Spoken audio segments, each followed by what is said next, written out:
네, 우리 하나님 말씀 고린도후서 2장 10절 11절 같이 한 목소리로 봉독하겠습니다. 고린도후서 2장 10절 11절 두 절 같이 봉독하겠습니다. 너희가 무슨 일이든지 네게 용서하면 나도 그리하고 내가 만일 용서한 일이 있으면 용서한 그것은 너희를 위하여 그리스도 앞에서 한 것이니 이는 우리로 사단에게 속지 않게 하려 함이라. 우리가 그 괴계를 알지 못하는 바가 아니로라. 아멘. 우리가 바울의 서신서들을 읽을 때 한 가지 생각해야지 되는 것이 있습니다. 그것이 바울의 의도가 어떠한 것인가를 우리가 좀 깊이 생각하면서 그 말씀을 봐야지 됩니다. 우리는 일반적으로 말씀을 보면서도 우리들의 상식이나 우리들이 일반적으로 생각하고 있는 것, 그런 것을 가지고 말씀을 처음 대하기가 쉬운데, 그렇게 보다가 보면 사실 사도 바울은 그리스도 안에 있는 하나님의 교회, 성도들에서 이야기를 하고 있는데, 우리는 세상을 향해서 그 말씀들을 자꾸 이해하려고 하고, 그러다 보면 말씀의 본의를 우리가 놓치게 되는 경우들이 많습니다.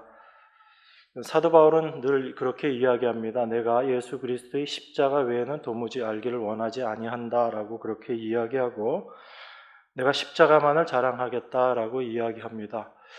이 말씀의 의미를 우리가 조금 깊이 있게 생각해 봐야지 됩니다.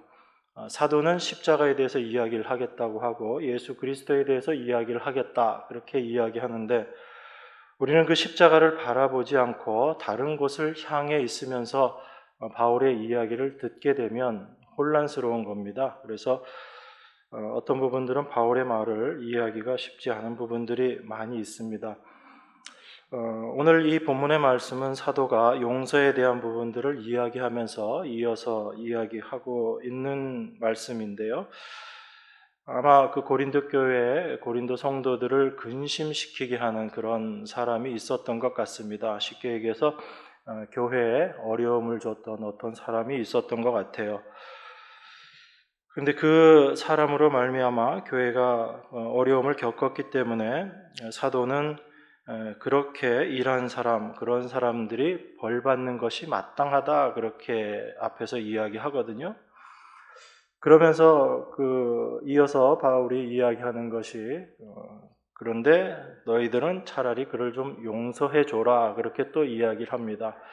그러니까 벌 받는 것이 마땅하다 그리고 나서 용서해라 이렇게 이야기하는 이 말씀을 보면서 우리는 일단 벌을 줬으니까 그리고 너무 많이 벌 주면 안 되니까 이제 좀 용서해 줘라 이렇게 이해하기가 쉽습니다. 근데 사도 바울은 사실 그런 의미에서의 그 용서를 이야기하는 것은 아니었거든요.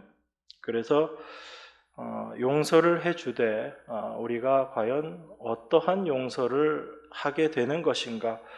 그러니까 세상 사람들이 이야기하는 그런 용서를 이야기하고 있는 것이 아니라 그리스도 안에 있는 하나님의 백성들은 서로가 서로를 어떻게 이해하고 받아들여야지 되는가?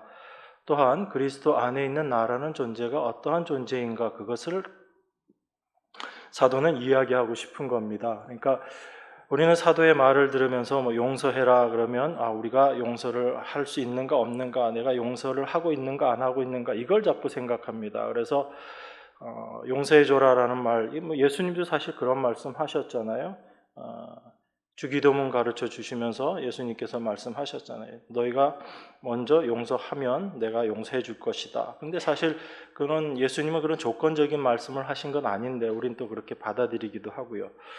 그래서 여러분들 아마 신앙생활 하시면서 제일 마음에 좀 부담이 되는 게 이 용서라는 문제일 겁니다. 늘 부딪히니까 아예 여러분들 혼자 어디 산속 들어가서 신앙생활 하시면 용서라는 게 별로 의미가 없을 수도 있는데 여기 늘 모여 계시잖아요. 그죠? 부딪히시잖아요. 어떤 사람 얼굴 보면 기분이 좋아지는데 어떤 사람 얼굴 보면 별로 좀 기분이 좀 안 좋아지는 그런 경우들도 있죠. 왜 그런가요? 뭔가 불편한 겁니다. 내가 어떤 사람에게 잘못했든지 어떤 사람이 나에게 잘못했든지 그런 것들이 있기 때문에 우리 마음 가운데 왠지 불편한 거거든요. 그런데 그런 불편한 마음을 갖고 신앙생활하는 건 그리스도인이 아니다라고 우리가 늘 생각하고 또 그렇게 배워왔기 때문에 그 용서를 해줘야지 되겠는데 라고 생각을 하고, 그런데 또 용서를 하려고 하면 또 용서가 잘 안 되죠. 그런데 또 어떤 분들 간증을 듣다 보면 내가 예전엔 참 용서가 안 됐었는데 어느 날 내가 용서를 할 수 있게 됐다, 이렇게 그런 이야기들도 듣다 보면 나도 빨리 저 신앙의 경지에 이르러야 될 텐데 또 그렇게 생각하는 것입니다. 그런데 과연 우리가 그렇게 생각하고 신앙생활하는 것이 성경적인가라는 거예요. 사도 바울은 우리에게 용서하라라고 이야기하면서 우리가 용서를 하느냐 안 하느냐 거기에 별로 관심 없거든요. 그 용서를 통해서 사도 바울은 뭘 얘기하고 싶은 거냐면 십자가라는 걸 이야기하고 싶은 겁니다. 그 용서를 통해서 그리스도께서 우리에게 해놓으신 일들이 무엇인지를 우리에게 이야기하고 싶은 거고요. 그런데 우리는 사실 그 핵심은 놓치고 주변적인 것, 무엇을 하라 하지 말라에 마음이 많이 가는 것입니다. 성경에 보면 예수님도 그런 말씀 하시잖아요. 근심하지 말라라고 이야기하고 사도도 근심하지 말라라고 이야기합니다. 그런데 그런 사도가 근심을 안 했나 하면 여러분 성경 찾아보시면 사도 바울이 근심했다라는 얘기가 여러 군데 나옵니다. 그게 지난 시간에도 살펴봤던 로마서 9장에 보면 사도 바울이 아주 근심이 아주 깊다라고 이야기하거든요. 자기 동족들에 대한 어떤 일들로 말미암아 근심한다라고 이야기합니다. 그러면 이쪽에서는 근심하라라고 이야기하고 또 자기 자신은 또 근심하지 말라라고 이야기하고 자기 자신은 근심하는 그런 모습이나 그런 것들을 우리가 보면서 좀 혼란스러울 수가 있는 겁니다. 대체 어떻게 하라는 얘기인가, 그런 생각들이 드는 거죠. 근데 사도 바울의 이야기들은 사실 처음부터 끝까지 오직 십자가만 이야기하고 있거든요. 그래서 우리가 십자가라는 것을 통해서 사도 바울의 이야기들을 이해하지 않게 되면 많은 부분들에 있어서 오해를 하게 되는 겁니다. 우리가 십자가를 이야기하고 그리스도를 이야기한다라고 하면서도 사실은 십자가와 상관없는 그런 것들을 생각하기 쉽고 거기에 매이기가 쉽거든요. 여러분들 십자가라는 것, 그걸 생각하면, 그 십자가 앞에 여러분들이 서 있다라고 생각하면 어떤 생각이 드세요? 예수님께서 십자가에서 내 죄를 다 용서해 주셔서 참 감사하다, 기쁘다, 즐겁다, 그것이 1차적으로 드는 생각일 것입니다. 그런데 또 한편 더 깊이 생각해 보면 왜 예수님이 저 십자가라는 방법으로 밖에 우리를 구원하실 수 없으셨는가, 우리가 그 생각을 하게 되는 거죠. 그 생각까지 나아가게 되면 우리가 알게 되는 것이 무엇이냐면 예수님께서 십자가에 달려 죽으시지 않으면 안 될 정도로 우리 인간은 구제불능의 존재다, 우리는 불가능의 존재다라는 것입니다. 만약에 예수님께서 십자가에 달려 죽으실 필요 없이 인간에게 어떤 가능성이 있었다면 예수님은 다른 방법으로 우리를 구원하셨을 거예요. 그냥 성령을 보내주시고 성령으로 신자된 삶을 잘 살아가게 해서 구원받게 하시는 그런 방법을 쓰실 수도 있었을 겁니다. 그런데 그렇게 하지 않으셨거든요. 예수님은 십자가에 달려서 당신이 직접 죽으시는 그 모습으로 우리를 구원하셨어요. 그런 의미에서 사도가 이야기하는 그 십자가를 우리도 동일한 의미로 바라보게 되면 우리가 지금껏 생각했던 것과는 다른 모습으로 사도의 말을 이해할 수 있게 되는 것입니다.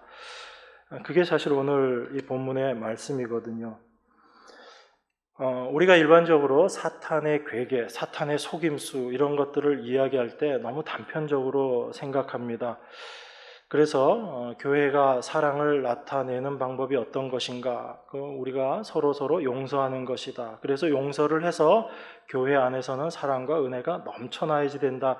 이게 우리가 일반적으로 생각하는 것이잖아요. 그래서 만약에 누가 용서를 하지 않고 교회에 분란이 생기고 그러면 사탄이 그 사람들의 마음 가운데 들어가서 분란을 일으키는 것이다, 그렇게 생각을 합니다. 그런 것들을 이제 사탄의 속임수, 사탄의 괴계, 그렇게 생각하거든요. 오늘 본문의 말씀도 보면 용서에 대한 이야기가 나오고, 그리고 너희들은 속지 말아라, 사탄에게 속지 말아라 라고 그렇게 이야기합니다. 그러면서 사탄의 괴계를 이야기하거든요. 그러면 우리가 이 말씀을 보면서 맞아, 우리가 용서하지 않는 게 사탄의 그 속임수에 넘어가는 것이고, 그래서 교회는 열심히 용서를 잘 실천하면서 하나님의 사랑을 나타내야지 돼, 이렇게 생각하거든요. 그게 저희가 일반적으로 생각하는 거잖아요. 그러면 사도 바울의 이 말을 우리가 조금 이해하기가 어려워집니다. 왜 그러냐면 그런 의미에서 용서를 사도 바울은 잘 실천 안 하고 있거든요. 사도 바울 자신도 어떤 일에 대해서 어떤 사람을 용서해 주지 않았던 그런 전적이 있습니다. 그래서 좀 이따 살펴보겠지만, 그래서 단순히 우리가 용서를 해줘서 그래서 교회 안에 사랑과 은혜가 넘치게 그렇게 해야지 된다, 그래서 용서하지 않는 것이 사탄의 속임수에 넘어가는 것이다, 이렇게 생각하기에는 좀 무리가 있습니다. 제가 사도 바울은 모든 것들을 십자가를 통해서 이야기한다라고 말씀드렸어요. 십자가만을 드러내기를 원한다는 거죠. 그럼 그 십자가를 통해서 우리 자신을 바라봤을 때 과연 인간이라는 존재가 용서라는 것을 할 수 있는 존재인가를 먼저 생각해야지 됩니다.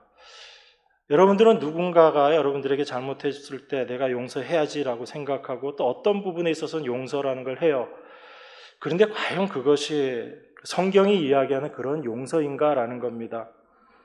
정말 성경이 이야기하는 그런 의미의 용서를 우리가 드러낸다면 어느 날은 용서했다가 어느 날은 용서하지 못하고, 누구는 용서했다가 누구는 용서하지 못하는 이런 일들은 없어야 되는 거예요. 그렇지 않아요, 여러분? 내가 어느 날은 마음이 막 너무너무 은혜로워서 어떤 사람도 다 용서가 되는데, 어느 날은 정말 별것도 아닌 것 같은데 내 마음에 상처가 되고 그 사람을 비난하게 되고 용서의 마음이 안 생겨날 때가 있잖아요. 그럼 그거 어떻게 여러분들 설명하실 거예요?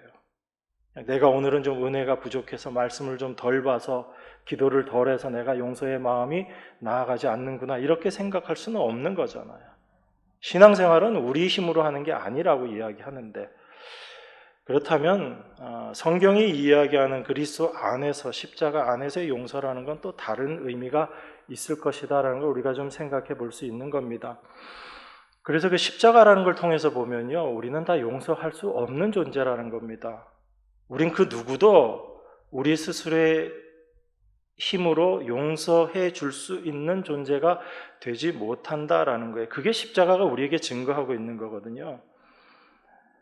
우리가 그런 일들을, 하나님의 말씀들을 다 지켜 행할 수 있는 존재라면 십자가가 의미 없는 거라고 말씀드렸습니다. 그런데 그 십자가가 정말 우리에게 의미 있는 것이고 필요한 것이라면 그 십자가 앞에서의 우리의 모습이 어떤지, 우리가 어떤 존재인지를 분명히 알아야 되는 거죠.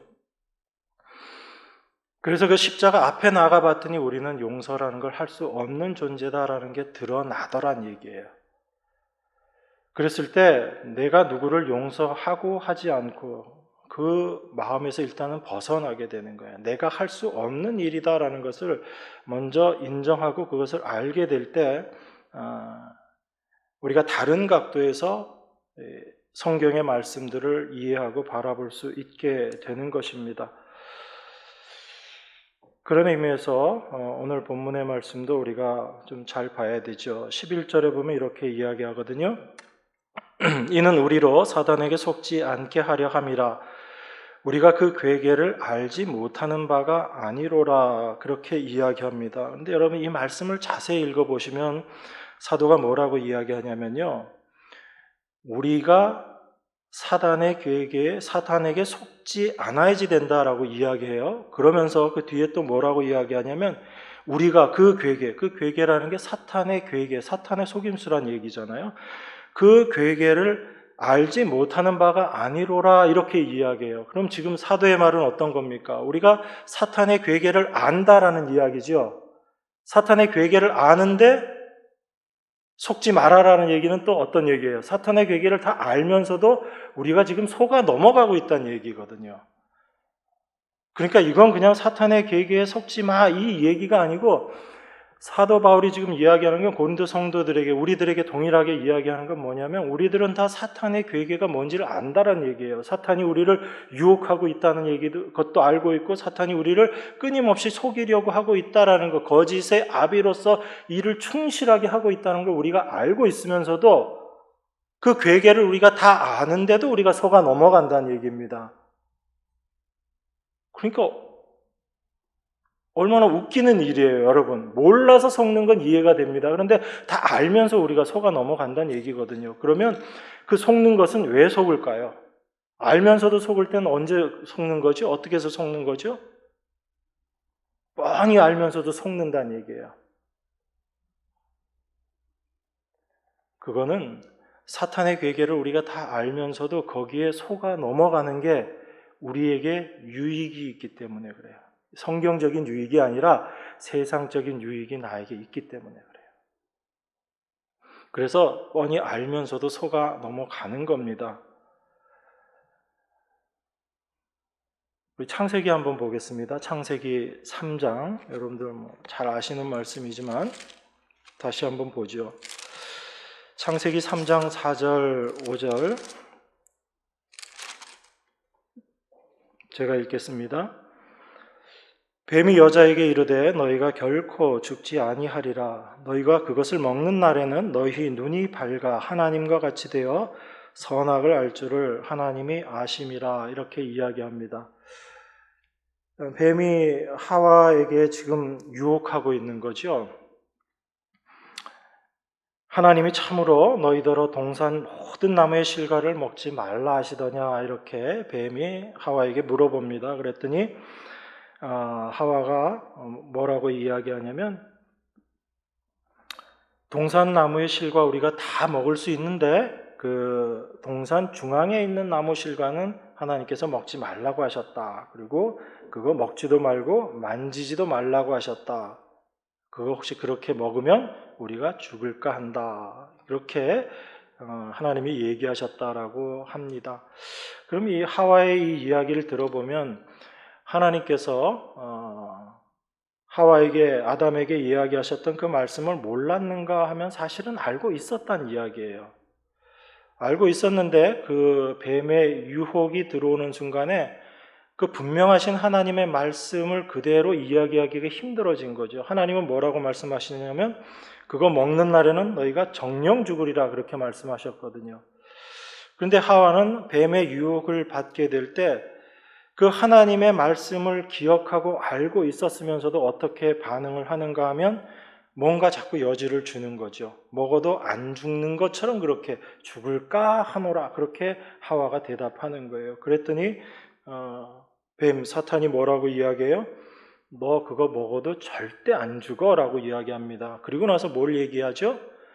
안 죽을 뿐만 아니라 그거 먹는 날에는 너희 눈이 밝아져서 선악을 알게 되고 또 하나님같이 될 거야, 그렇게 이야기합니다. 그 이야기를 듣고 여자가 그 열매를 바라봤더니 그게 먹음직도 하고 보암직도 하고 지혜롭게 할 만큼 탐스럽게 보이는 거예요. 너무너무 좋게 여겨진 거죠. 그러면 제가 한번 물어보겠습니다. 하와가 사탄의 그 유혹, 속임수를 몰랐을까요? 알았을까요? 오늘 오전에도 정 목사님도 그 비슷하게 답을 주셨는데 알았을까요? 몰랐을까요? 알았어요. 여러분 자꾸 몰랐다고 생각하지 마십시오. 사탄이 지금 유혹하고 있는 거 하와는 알았거든요. 알았는데 어떻게 했다는 얘기예요? 그 선악과 따먹었어요. 왜 따먹었죠? 내가 하나님처럼 되고 싶어서. 그래서 내가 선악을 아는 일에 하나님같이 되고 싶어서. 여러분, 하나님의 말씀과 사탄의 유혹, 이걸 비교해 보면 어떤 차이가 있냐면요, 하나님의 말씀은 그 말씀을 지켰다고 해서 뭔가 우리한테 더 주겠다, 이 말씀이 없어요. 하나님은 선악과 따먹지 마, 그렇게 얘기하시고 뭐라고 말씀하셨죠? 안 따먹으면 내가 너한테 복 줄게. 안 따먹으면 너가 이런 풍성한 걸 누리게 되고 이렇게 되고 이렇게 되고, 이런 얘기 하나님 안 하셨어요. 하나님 뭐라고 이야기하셨죠? 선악과 따먹지 마라. 먹는 날에는 정령 죽으리라. 이 말씀밖에 안 하셨어요. 근데 사탄은 어떻게 유혹을 하냐면 너 그거 먹으면 너 눈이 밝아져서 선악을 알게 되고 그리고 하나님같이 돼. 그렇게 이야기한 거예요. 그러니까 하나님의 말씀과 사탄의 유혹이 인간에게 다가오는 게 다른데 어떻게 달라지냐면요. 하나님의 말씀은 우리가 그 말씀을 지키고 어떻게 했다고 해서 뭔가 유익되는 게 없는 것 같아요. 그런데 사실 그 안에 참된 생명이 있는 것인데 우리가 그걸 깨닫지 못하는 거죠. 그런데 사탄의 유혹은 우리에게 어떻게 다가와요? 그 유혹대로 하면 우리에게 뭔가 이익이 생기는 거예요. 뭔가 유익이 있는 겁니다. 내가 하나님처럼 되는 거예요. 내 눈이 밝아져서 하나님처럼 돼서 선악을 다 구별할 수 있는 이런 존재가 내가 되는 겁니다. 그럼 여러분들 어디에 넘어가실래요? 하나님의 말씀에 그대로 굳건하게 서 계실 거예요? 아니면 그 사탄의 유혹에 넘어갈 것 같아요? 우리는 다 그렇게 넘어갈 수밖에 없는 존재들이거든요. 그게 사탄의 괴계라는 겁니다. 그래서 사도 바울이 이 얘기를 하는 거예요. 너희들이 그거 모르는 바 아니지만 속지 말아라 라고 이야기하는 겁니다. 우리는 다 알아요. 그것이 사탄의 유혹인 것도 다 알지만 그 유혹에 내가 넘어가면 내가 누리는 게 있거든요. 내가 얻는 이득이 있습니다. 그래서 그 사탄의 말, 그 사탄의 그 덫에 우리가 빠져 들어가는 거죠. 사도 바울은 지금 그 사탄의 이야기, 그 사탄의 유혹을 우리들에게 이야기하고 있습니다. 그래서 사실은 우리가 그 사탄의 유혹을 알면서도 그것을 통해서 내가 뭔가 유익을 얻을 수 있을 것이다 라는 생각 때문에 자꾸 거기에 넘어가는 거죠. 여러분 에베소서에 있는 말씀 한 군데 더 보겠습니다. 에베소서 6장 11절에 보면 이 마귀의 괴계에 대해서 이야기합니다.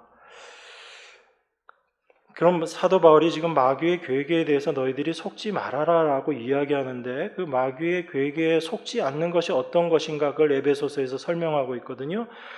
11절 제가 읽습니다. 마귀의 괴계를 능히 대적하기 위하여 하나님의 전신갑주를 입으라 라고 그렇게 이야기합니다. 그러니까 우리가 마귀의 괴계에 속지 않기 위해서는 하나님의 전신갑주를 입어야지 된다라는 이야기예요. 그래서 그 하나님의 전신갑주에 대해서 이야기하면서 진리의 허리띠를 띠고 의의 흉배를 붙이고 15절 평안의 복음에 예비한 것으로 신을 신고 복음의 신을 신고 16절 믿음의 방패를 가지고 그리고 17절 구원의 투구와 성령의 검 곧 하나님의 말씀 이걸 가져라라고 이야기합니다. 이 모든 것들이 전신 갑주다라고 이야기하는 거죠. 그러면 여기에 나와 있는 진리, 의, 복음, 믿음, 구원, 말씀 이 모든 걸 다 합치면 뭐가 될 것 같아요, 여러분? 이걸 하나로 다 모으면 이게 십자가잖아요. 그 십자가만이 진리이고 십자가만이 의이고 십자가만이 우리의 구원이고 그 십자가만이 참된 생명이고 그래서 십자가를 이야기하고 있는 거거든요. 전신갑주라는 것은. 그런데 우리가 이 전신갑주를 이고 마귀를 대적하고 싸운다라는 것을 우리가 믿음으로 무장하고 그 의의 흉배를 붙이고 구원의 투구를 쓰고 그리고 성령의 검을 가지고 우리가 막 싸우는 걸로 그렇게 생각한다고요. 그래서 우리가 나가서 싸워서 이겨야지 된다라고 생각합니다. 그 싸움의 주체를 자꾸 누구로 생각하냐면 자기 자신으로 생각하는 거예요. 그런데 여러분 이 말씀을 자세히 보면요. 6장 12절에서 이렇게 이야기합니다. 우리의 씨름은 혈과 육에 대한 것이 아니요 정사와 권세와 이 어둠의 세상 주관자들과 하늘에 있는 악의 영들에게 대함이라 이렇게 이야기해요. 우리의 싸움은 혈과 육에 대한 것이 아니다라고 이야기합니다. 그리고 오히려 이것은 영적인 싸움이다라고 그렇게 이야기해요. 그럼 여러분 만약에 이것이 혈과 육의 싸움이라면 우리가 얼마든지 나가서 싸울 수 있습니다.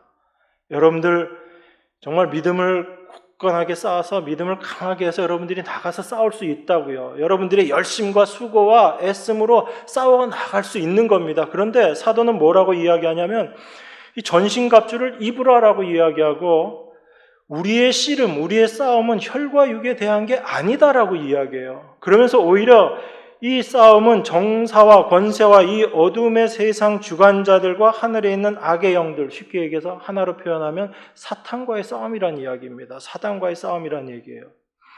그럼 우리가 이 전신갑주를 입고 나가서 이제 사단하고 싸워서 1대1로 싸워서 이겨야지 된다, 이 말씀을 지금 사도가 하고 있는가 하면 그거 아니거든요.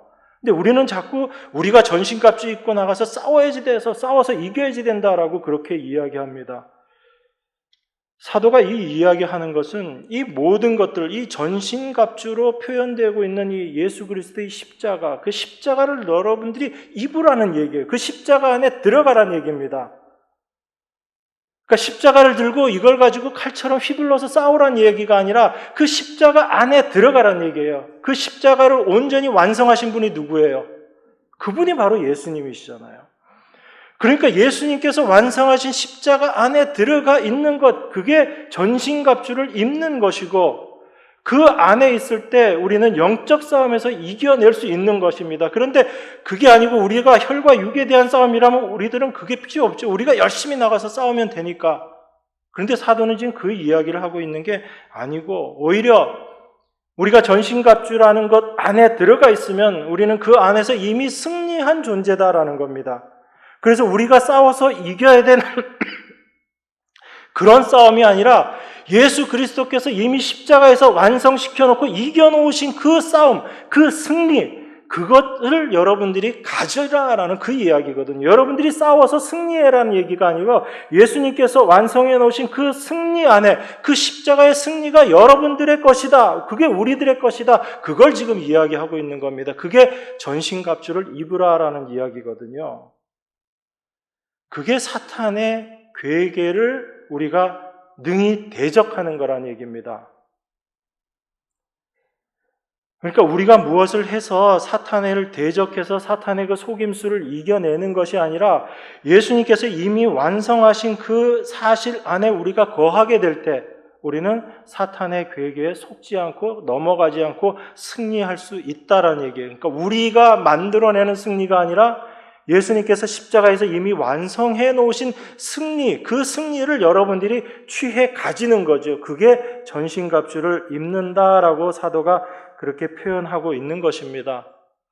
그래서 여러분 오늘 본문에서 사도가 이 이야기를 하는 거예요. 11절에서 사탄의 괴계에 너희들이 속지 말아라라고 이야기하죠. 11절에 이는 우리로 사단에게 속지 않게 하려 함이라 우리가 그 괴계를 알지 못하는 바가 아니로라 이렇게 이야기하거든요. 사탄의 괴계를 다 안다라고 이야기합니다.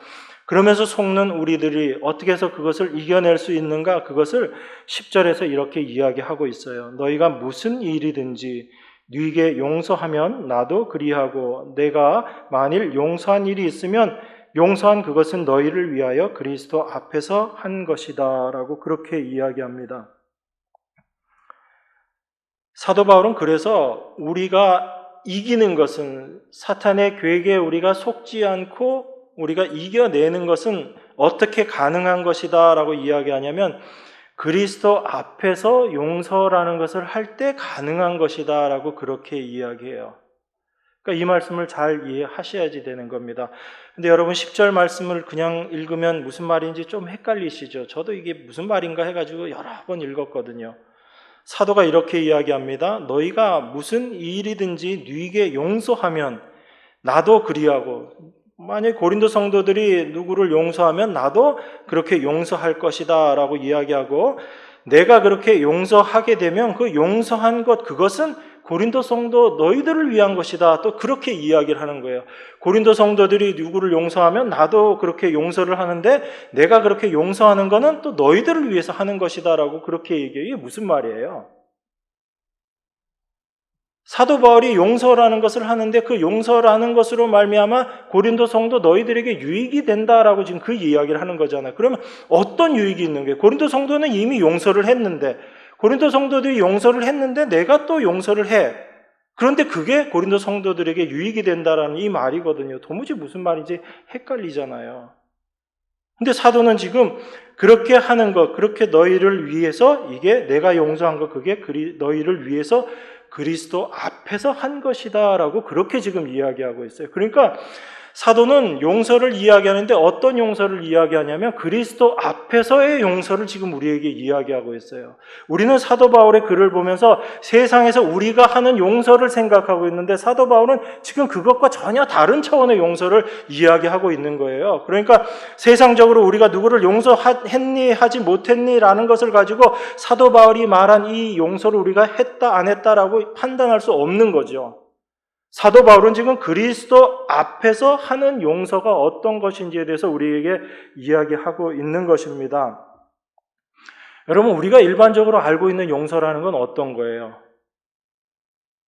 여러분들에게 누가 잘못했어요, 그죠? 그래서 여러분들이 피해를 입었습니다. 여러분들에게 누가 상처를 줬어요. 그래서 내가 마음이 굉장히 많이 상했습니다. 그래서 누가 누구에게 피해를 입히고 또 그 피해를 입은 사람이 있어요. 이 관계가 있어야지 용서라는 게 성립되잖아요.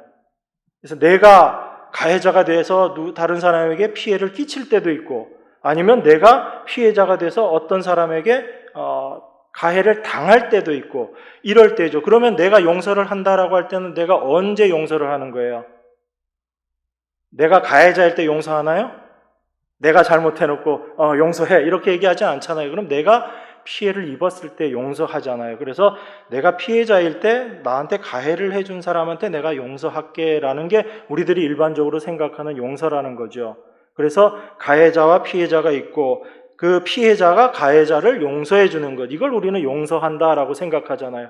그게 일반적으로 우리들이 생각하는 용서고, 그런데 사도가 이야기하는 용서는 그런 용서가 아니라고요. 만약에 지금 사도 바울이 그런 일반적인 용서, 다른 사람의 잘못을 덮어주는 용서, 그런 용서를 이야기한다면 사도 바울은 이미 자기의 그 삶 속에서 그런 용서를 안 한 걸로 이미 드러나 있거든요. 제 말 안 믿으시는 것 같으니까 한번 찾아보겠습니다. 우리 사도행전 한번 볼게요. 사도행전 15장. 사도행전 15장 36절부터 41절까지 제가 봉독하겠습니다. 수일 후에 바울이 바나바더러 말하되 우리가 주의 말씀을 전한 각 성으로 다시 가서 형제들이 어떠한가 방문하자 하니 바나바는 마가라 하는 요한도 데리고 가고자 하나 바울은 밤빌리아에서 자기들을 떠나 한 가지로 일하러 가지 아니한 자를 데리고 가는 것이 옳지 않다 하여 39절 같이 한번 읽을까요? 39절부터 41절까지 서로 심히 다투어 피차 갈라서니 바나바는 마가를 데리고 배 타고 구브로로 가고 바울은 실라를 택한 후에 형제들에게 주의 은혜의 부탁함을 받고 떠나 수리아와 길리기아로 다녀가며 교회들을 굳게 하니라. 지금 이 얘기는 어떤 얘기예요? 바울하고 바나바가 싸운 얘기예요. 바울하고 바나바가 싸웠습니다. 누구 때문에 싸웠냐면 마가 요한이라는 사람 때문에 싸웠어요. 바울이 이제 바나바에게 이야기하죠. 우리가 주의 말씀을 전하고 우리가 쭉 전도 여행 다녔었는데 다시 그 형제들에게 가서 그 형제들이 어떻게 신앙생활 잘하고 있는가 우리 확인하러 가자 그랬더니 바나바도 좋다고 이야기했어요. 그런데 바나바가 그 얘기 좋다라고 하면서 누굴 같이 데려가자고 하냐면 마가 요한을 같이 데리고 가자라고 이야기합니다. 근데 바울이 싫다고 그래요. 왜 그러냐면 이 마가 요한이 바나바하고 바울하고 마가 요한하고 같이 1차 전도 여행 때 같이 다니다가 너무 힘들었는지 무슨 이유가 있었는지 자기 혼자 여행하다가 중간에 빠져나와가지고 예루살렘으로 가버립니다. 그러니까 전도 여행 같이 갔다가 혼자 그냥 빠져버린 거예요. 난 힘들어서 못하겠다 그러고. 그러니까 바울이 마음이 상했어요, 안 상했어요? 마음이 엄청 상한 거였죠. 그래서 지금 그 마가 요한 이번에도 데리고 가자라고 바나바가 얘기했더니 바울이 뭐라고 얘기하냐면 나 싫다라고 이야기합니다. 그런데 그냥 싫다라고 이야기한 정도가 아니고 어느 정도냐면 39절에 서로 심히 다투어 피차 갈라섰다라고 얘기해요. 그래서 바울과 바나바가 나누어져서 각각 그 길을 떠나게 됩니다. 누구 때문에? 마가 요한 때문에. 바울은 지금 마가 요한을 용서한 거예요, 용서하지 않은 거예요? 우리가 생각하는 그런 용서 바울은 안 한 거잖아요. 그러니까 바울은 지금 우리가 생각하는 그런 의미에서 가해자를 용서해주고 잘못한 사람 용서해주고 그 차원에서의 것을 이야기하고 있는 게 아니다라는 걸 먼저 생각하셔야지 됩니다. 바울은 어떤 교회에서의 인간관계 속에서 어떤 사람이 잘하고 잘못하고 그래서 잘못한 사람이 있고 잘한 사람이 있을 때 잘못한 사람을 용서해줘라 그런 차원에서의 그 성도들의 관계를 이야기하고 있는 게 아니에요. 여러분 바울이 그 많은 서신서들에서 교회라는 표현을 쓰고 성도라는 표현을 쓰는데요. 그거는 우리가 생각하는 이런 지역적인 교회가 아닙니다.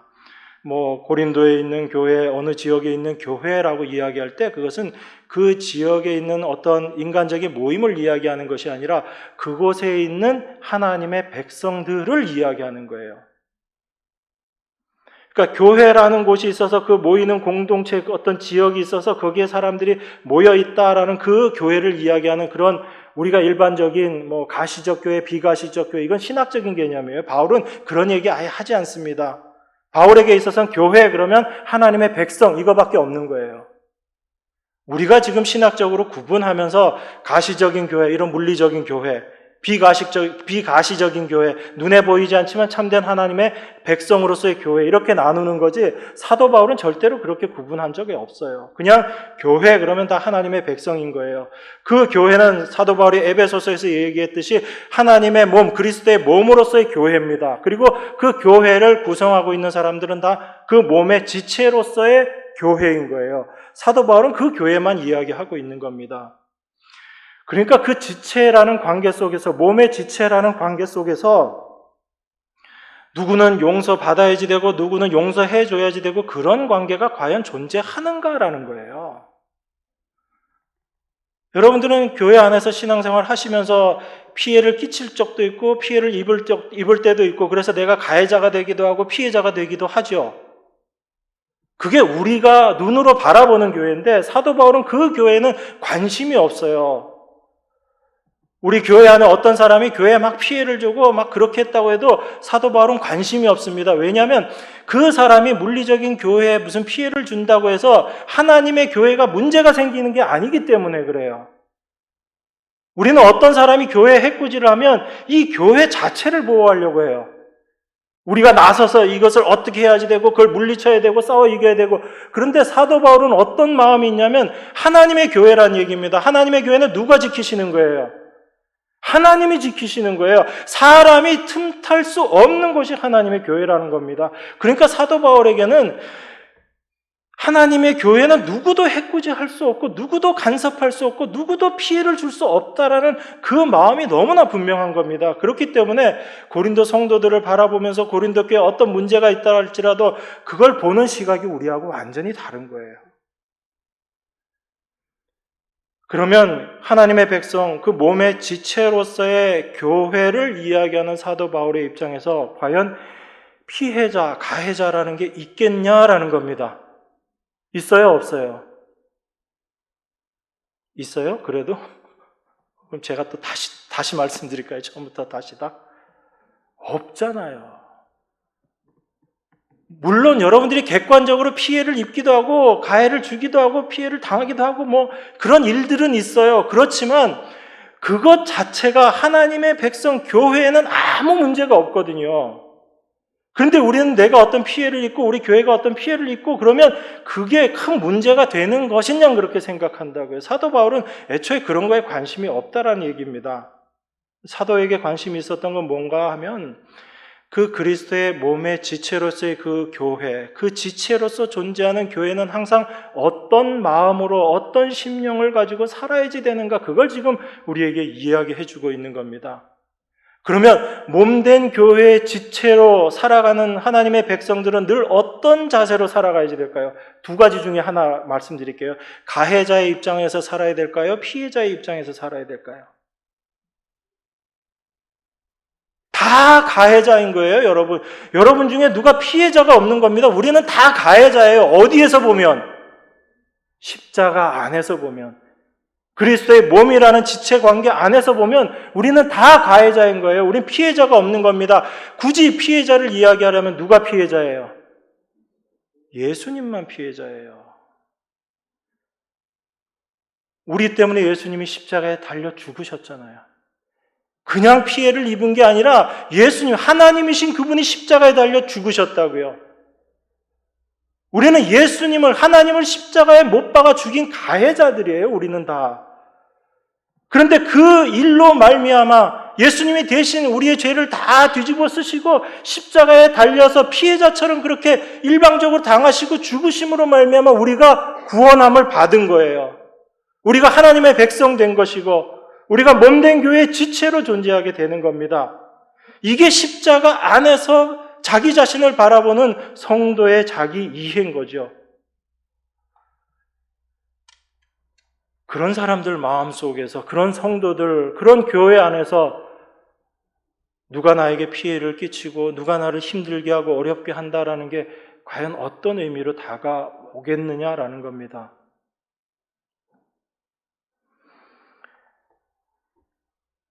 이 몸된 교회로서의 삶, 그 교회의 지체로서의 인식을 가지고 어떻게 살아야지 되는가를 예수님께서 마태복음에서 말씀하신 게 있어요. 마태복음 18장 보겠습니다. 마태복음 18장 23절입니다. 제가 봉독하겠습니다. 23절부터 35절까지입니다. 이러므로 천국은 그 종들과 회개하려 하던 어떤 임금과 같으니 회개할 때 1만 달란트 빚진 자 하나를 데려오매 갚을 것이 없는지라 주인이 명하여 그 몸과 처와 자식들과 모든 소유를 다 팔아 갚게 하라 한데 그 종이 엎드려 절하며 가로되 내게 참으소서 다 갚으리이다 하거늘 그 종의 주인이 불쌍히 여겨 놓아 보내며 그 빚을 탕감하여 주었더니 그 종이 나가서 제게 100데나리온 빚진 동관 하나를 만나 붙들어 목을 잡고 가로되 빚을 갚으라 하매 그 동관이 엎드려 간구하여 가로되 나를 참아주소서 갚으리이다 하되 허락하지 아니하고 이에 가서 저가 빚을 갚도록 옥에 가두거늘 그 동관들이 그것을 보고 심히 민망하여 주인에게 가서 그 일을 다 고하니 이에 주인이 저를 불러다가 말하되 악한 종아 내가 빌기에 내가 내 빚을 전부 탕감하여 주었거늘 내가 너를 불쌍히 여긴과 같이 너도 내 동관을 불쌍히 여김이 마땅치 아니하냐 하고 주인이 노하여 그 빚을 다 갚도록 저를 옥졸들에게 붙이니라. 너희가 각각 중심으로 형제를 용서하지 아니하면 내 천부께서도 너희에게 이와 같이 하시리라. 제가 일부러 다 읽었어요. 여러분들 다 아시는 내용이지만 제가 일부러 다 읽었습니다. 이 내용이 뭐죠? 1만 달란트 탕감받은 그 종이에요. 그런데 1만 달란트 탕감받은 그 종이 자기에게 100데나리온 빚진 자를 용납을 못하는 거죠. 그 용서를 못해주고 옥에 가두게 됩니다. 제가 계산 좀 해봤어요. 1만 달란트면 얼마 정도 될까? 요즘 시가로 계산해보니까 한 5조 정도 됩니다. 5조 정도. 뭔 사고를 쳤는지 5조를 빚을 졌어요. 갚을 수 있겠습니까? 없겠습니까? 종의 신분으로 못 갚는 거죠. 처자식 다 팔아도 절대로 못 갚는 게 1만 달란트예요. 근데 100데나리온이라고 이야기합니다. 이 종한테 빚진 또 다른 동관이 있는데 100데나리온은 100일치 임금이에요. 여러분 하루치 임금이 얼마인지 여러분 각자에 따라서 다 다르겠지만 100일 동안 일해서 벌 수 있는 금액, 그럼 하루에 한 10만 원 정도, 일당이 10만 원이다 그러면 한 1000만 원 정도 되는 거죠. 1000만 원 빚진 사람을 자기는 1만 달란트 주인한테 탕감받고 그리고 나서 자기한테 100데나리온 빚진 사람을 목을 붙잡고 가서 돈 갚어! 안 갚으니까 옥에 가둬버립니다. 여러분 이 말씀 보시면서 무슨 생각을 하세요? 아, 용서해야지 되겠다. 그 생각 드시죠? 여러분 이 말씀 읽으면 그 말씀이 생각나셔야 되잖아요. 용서해야지 되겠다. 근데 사실은 예수님은 이걸 우리에게 용서하라라는 의미에서 너희들한테 100데나리온 빚진 사람을 용서해 줘라. 그 이야기 지금 하고 있는 거 아니거든요. 예수님은 지금 우리에게 천국이라는 곳이 어떤 곳인지에 대해서 우리에게 지금 이야기하고 있는 거예요. 비유로 지금 말씀하셨다고 그러잖아요. 23절에 그러므로 천국은 그 종들과 회개하려 하던 어떤 임금과 같다라고 그렇게 이야기합니다. 이게 천국에 대한 비유거든요. 쉽게 얘기해서 하나님의 은혜 가운데 있는 자들은 어떤 삶을 살아야지 되는가를 우리에게 이야기하는 거예요. 이걸 단순하게 그냥 용서를 해주는 그런 삶을 살아야지 됩니다. 1만 달란트 탕감받은 은혜 받았으니까 이제 여러분들은 용서하면서 살아야지 됩니다. 이 이야기를 하게 되면 이건 그냥 우리에게 기독교인의 덕목으로 용서를 실천하면서 사십시오. 이 얘기밖에 안 된다고요. 그런데 정말 이 예수님의 말씀대로 너희가 각각 중심으로 형제를 용서하지 아니하면 내 천부께서도 너희에게 이와 같이 하시리라 이렇게 얘기하신 거면 우리가 정말 중심으로 용서하지 아니하면 하나님이 우리를 용서 안 하시겠다, 우리 전부 지옥 보내버리시겠다 이 얘기처럼 들리잖아요. 근데 그 얘기는 아니잖아요. 하나님이 우리를 다시 지옥에 보내시고 그 용서하지 않는다고, 우린 다 용서 못하는 자들인데 용서한다고 말은 해도 오히려 용서하는 것보다 못하는 게 더 많은 게 우리들의 삶인데 그럼 우리는 어떻게 해요? 전부 다시 옥으로 갇혀야지 되는 그런 신세가 되고 1만 달란트 우리가 다 갚아야지 되는 그런 처지밖에 안 되는 거잖아요. 그럼 지금 예수님은 우리들에게 너희들이 그 100데나리온 빚진 자들에게 다 용서해줘라 그 이야기를 하고 싶은 게 아니라 하나님이 용서해준 그 은혜가 무엇인지를 너희가 올바로 알고 있는가 지금 그 얘기를 하고 싶으신 거예요. 1만 달란트라는 건 어떤 거라고 그랬어요? 우리가 도저히 갚을 수 없는 거란 얘기입니다. 그게 하나님이 우리에게 베풀어 주신 은혜란 얘기예요. 그게 예수님께서 십자가에서 완성하신 은혜, 우리에게 거저 주신 은혜라는 겁니다. 그런데 우리가 그 은혜를 은혜로 알지 못하니까 어떤 모습으로 나가냐면 나한테 100데나리온 빚진 자한테 가서 그거 갚아라고 이야기한다는 거예요. 내가 정말 1만 달란트 빚진 자였는데 그 빚을 다 탕감받았다라는 것을 안다면 다시 말씀드려서 하나님이 나를 구원하여 주신 그 구원의 은혜가 얼마나 귀중한 것인지 그 은혜의 깊이와 넓이와 그 크기를 우리가 온전히 안다면 우리 삶 가운데선 어떤 모습이 되어질 거냐면 그 100데나리온이라는 게 우리에게 아무 가치 없는 것으로 여겨질 거란 얘기예요. 그러니까 1만 달란트 탕감받았으니까 너희들은 나가서 100데나리온 그 빚진 사람들 다 용서해줘, 탕감해줘. 이거는 우리의 실천을 이야기하는 거지만 예수님은 지금 우리에게 그 얘기하는 게 아니라 내가 너희들에게 베풀어준 은혜가 얼마나 크고 놀라운 것인지를 아느냐 지금 그 얘기를 하고 있는 거예요. 하나님의 백성들은 하나님이 우리에게 주신 그 은혜가 무엇인지를 올바로 알아야지 되는 존재들인데 그 은혜도 모르고 뭐부터 한다는 얘기예요. 나가서 예수님 말씀, 하나님 말씀 내가 실천하겠습니다. 내가 그 말씀대로 하겠습니다. 자꾸 그렇게 간다는 얘기예요. 그게 아니라 정말 우리가 알아야지 되는 것은 내가 1만 달란트 탕감받은 그런 존재입니다. 내가 그런 큰 은혜를 받은 자입니다. 라는 것을 깊이 아는 거예요. 그걸 올바로 아는 겁니다. 그래서 내가 1만 달란트 탕감받은 자라는 걸 정말 올바로 알 때 100데나리온이라는 것은 나한테 아무 의미 없다는 걸 알게 되는 거예요. 그래서 용서를 내가 해주는 게 아니고 용서가 되어지는 거예요. 그게 하나님의 은혜를 아는 사람들의 삶에서 나타나게 되는 거죠. 그 용서는 그래서 나를 통해서 나타나게 되는 용서는 내가 하는 용서인 거예요? 아니면 예수님이 우리에게 주신 용서인 거예요? 예수님이 우리에게 해주신 용서, 그 용서를 나타내는 거죠. 우리가 예수님께 엄청난 사랑을 받았으면 그 사랑을 우리가 그 받은 사랑을 나타내는 거예요. 그래서 성경은 우리에게 사랑하라라고 이야기하지만 많은 부분에서 그 사랑을 나타내라라고 이야기하는 거예요. 우리 힘으로 사랑을 하라는 얘기가 아니고 너희가 받은 거 있으면 그 받은 사랑을 올바로 알아라는 얘기입니다. 그것을 올바로 알게 되면 자연스럽게 그 사랑이 흘러나가게 된다. 그 예수님의 그 사랑이, 예수님의 그 용서가 그것이 나타나게 된다는 이야기예요. 그래서 그 은혜를 올바로 깨닫지 못했을 때는 그 1만 달란트의 은혜를 올바로 알지 못했을 때는 100데나리온이라는 게 정말 귀하게 여겨져요. 우리에게 귀한 것 같습니다. 저 100데나리온이었으면 내가 이것도 하고 저것도 하고 그래서 그걸 포기를 못하는 거예요. 그런데 그게 사도 바울의 말을 통해서 보면 그게 사탄의 괴계를 알면서도 너희들이 속는 것이다 라는 얘기입니다. 하나님의 은혜가 무엇인지 알면서도 그 은혜 가운데 거하지 못하고 사탄의 유혹인 그 100데나리온이 줄 수 있는 그 유익, 그거 취해 가지려고 용서하지 못하는 것, 그게 사탄에게 알면서 속고 있는 너희들의 모습이다. 그게 우리들의 모습이다라는 걸 지금 바울이 이야기하고 있는 거예요. 그러니까 단순히 잘못한 형제가 있는데 그 형제를 용서해라라는 그 차원에서 용서를 이야기하는 게 아니고 하나님의 용서하심, 그 용서를 너희가 올바로 깨닫고 올바로 알고 있는가라는 것을 지금 우리에게 이야기하고 있는 거죠. 여러분, 1만 달란트 탕감받은 또 탕감해 주신 그 은혜가 나를 붙잡고 있으면요, 여러분 100데나리온이 눈에 보일까요? 안 보일까요? 안 보여요. 그런데 그 은혜가 은혜로 나에게 다가오지 못하니까 100데나리온이 귀하게 보이는 거예요. 그래서 그거 붙잡으려고 하는 거죠.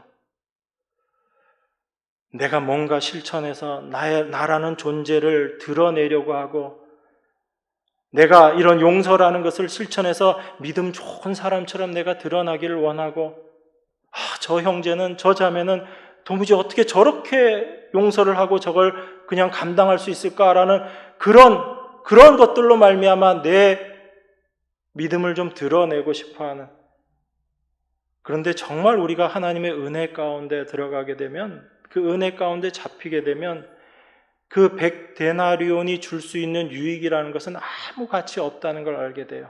그것이 나를 살리는 것이 아니기 때문이라는 걸 알게 됩니다. 내가 살게 되는 것은 하나님이 나의 1만 달란트를 탕감해 주신 그 은혜, 그것으로 말미암아 내가 생명을 얻게 되는 것이지, 그 생명 이외에 나에게 어떤 유익을 주는 100데나리온은 아무 의미 없다는 걸 알게 되는 거예요. 그게 성도들이 이 세상을 살아가면서 천국을 살아가게 되는 하나님의 백성들의 삶의 모습이다라는 것입니다.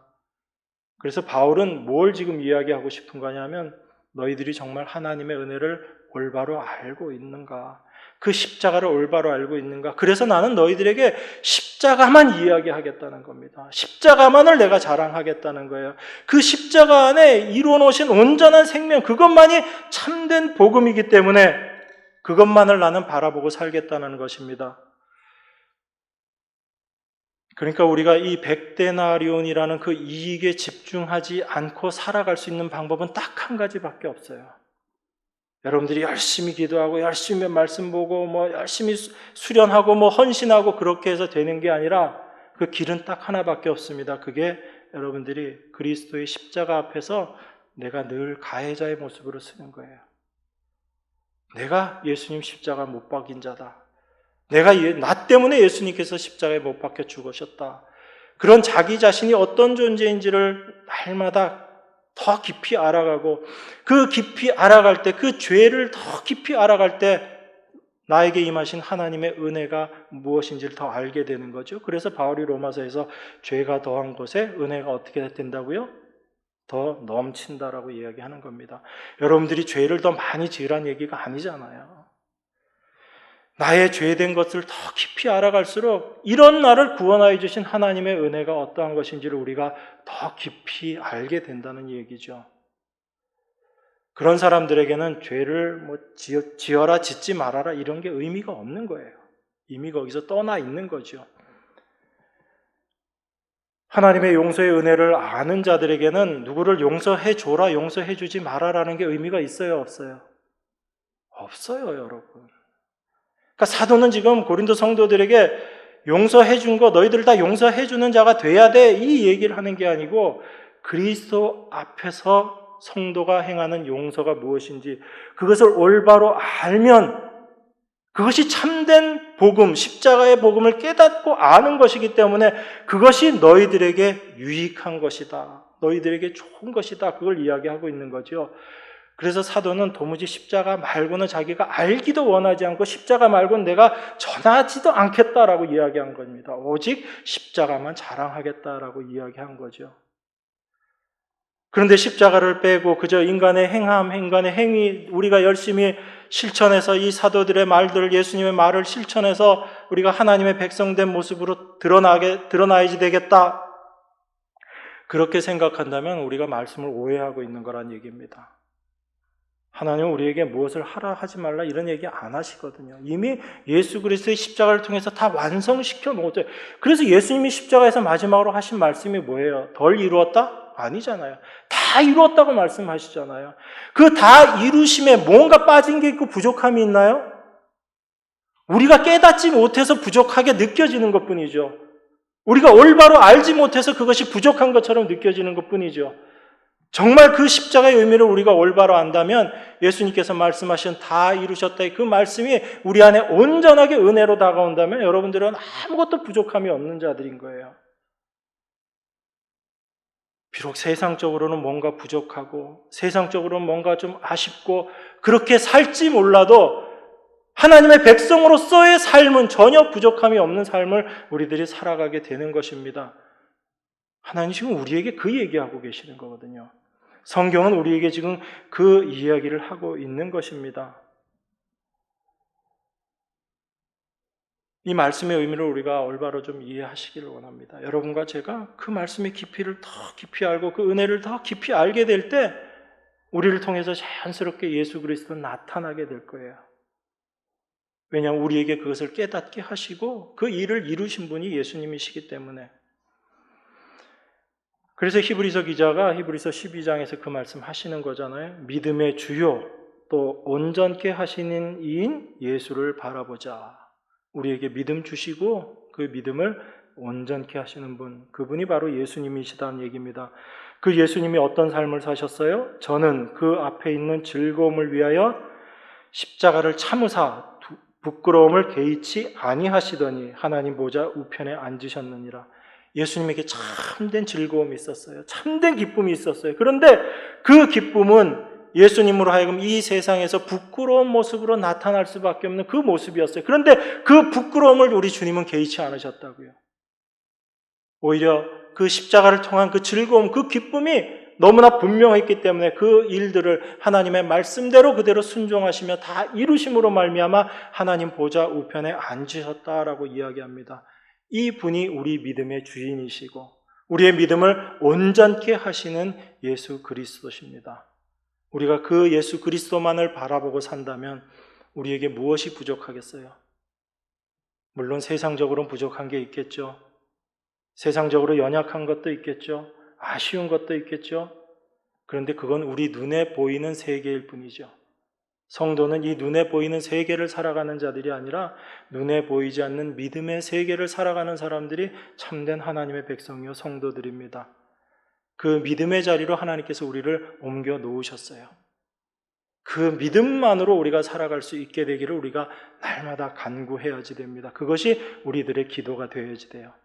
세상의 것들에 여전히 마음 쏟고 있는 우리 자신들을 보면서 하나님, 이런 우리를 하나님 그 은혜 가운데 하나님의 완성해 놓으신 그 사실 가운데 우리가 올바른 믿음으로 바라볼 수 있도록 그 안에 거할 수 있게 해달라고 우리가 기도해야지 되는 거죠. 사실 거할 수 있게 해달라가 아니라 그 거하고 있음에 우리의 눈이 뜨여지게 해달라고 기도해야지 되는 거죠. 하나님은 이미 완성된 그 세계 안에 우리를 두셨기 때문에 그렇습니다. 그 하나님의 은혜를 우리가 더 깊이 알아가고 그 은혜에 참되게 눈이 뜨여질 때 그러한 우리들을 통해서 예수님께서 당신의 하나님 되심, 당신의 참 구주 되심을 증거하실 거예요. 그게 하나님의 증인으로 이 땅을 살아가는 성도들의 몫인 거고, 그래서 우리들에게는 무엇을 할 것이 있는 것이 아니라 하나님의 그 은혜를 더 깊이 알아가는 그것이 우리들에게 주어진 본분이다. 이것을 여러분들이 늘 기억하셔야지 됩니다.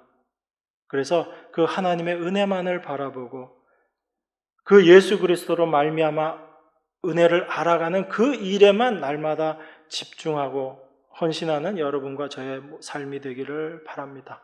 기도하겠습니다. 예수 그리스도의 십자가를 통해서 완성해 놓으신 하나님의 그 일하심, 그 은혜가 무엇인지를 저희가 올바로 알기를 원합니다. 참된 은혜 가운데 거하게 될 때 그 십자가 앞에서의 우리의 모습이 어떠한지를 분명히 깨닫게 되며 그 십자가를 통해서 완성해 놓으신 하나님의 은혜와 사랑이 무엇인지를 더욱더 올바로 깨닫게 될 줄 믿습니다. 그 은혜 가운데 온전히 거하며 사는 것이 사탄에게 속지 않는 것임을 저희가 늘 생각하게 하시고 늘 그 주님만 바라보며 나아가는 저희 모두가 될 수 있도록 하나님 인도하여 주시옵소서. 우리에게 말씀하셨사오니 성령께서 그 모든 일들을 우리 안에서 이루실 줄 믿습니다. 우리를 모든 죄와 사망에서 구원하여 주신 예수 그리스도 이름으로 기도드리옵나이다. 아멘.